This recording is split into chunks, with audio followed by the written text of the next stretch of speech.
King Kong seekor hewan yang besar banget nih ya badannya, dan kita cukup kenal melalui film-film yang ditampilkan kayak King Kong atau Godzilla versus Kong. Kalau teman-teman perhatiin, mereka tuh kan badannya gede-gede banget ya. Tapi beneran gak sih di dunia ini pernah ada makhluk sebesar itu? Oke, jadi setelah gue cari tahu, pada tahun 1935 ada seorang peneliti nih yang mampir ke apotek Hong Kong dan nemuin sesuatu yang menarik, yaitu gigi geraham raksasa yang dijual sebagai tulang naga katanya. Dan jelas itu bukan punya naga, tapi punya kera yang pernah ada di bumi ini. Tingginya 3 meter dan beratnya nggak main-main, yaitu sekitar 300 kilo. Jadi ini tuh diperkirakan King Kong itu terinspirasi dari Gigantopithecus. Meskipun fosil Gigantopithecus itu udah ditemuin banyak banget, tapi ada satu misteri nih yang masih belum keungkap. Kenapa fosilnya tuh nggak ditemukan dari tulang leher ke bawah? Yang ditemuin tuh cuma gigi dan rahang bawah aja. Kenapa ya? Kok badan-badan ke bawah tuh nggak ada? Jawabannya karena kera ini nggak tinggal di gua. Tulang mereka yang keras dibawa sama hewan pengerat, sementara sisanya hancur dimakan zaman. Jadi yang tersisa hanyalah gigi dan rahangnya aja. Tapi dari analisis protein, itu tuh diketahui kalau kerabat terdekat dari King Kong ini adalah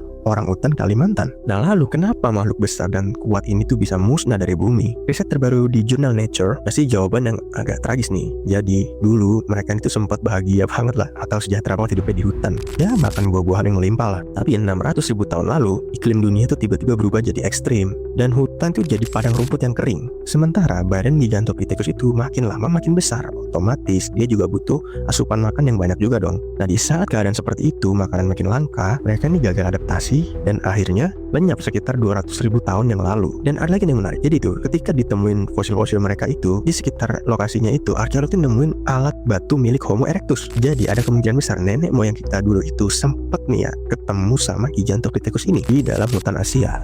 Nah jadi itulah kira-kira referensi dari makhluk King Kong ini. Nah gimana teman-teman, apakah selain Gigantopithecus, apakah ada makhluk yang serupa dengan King Kong yang tingginya itu benar-benar besar banget? Coba tulis di kolom komentar.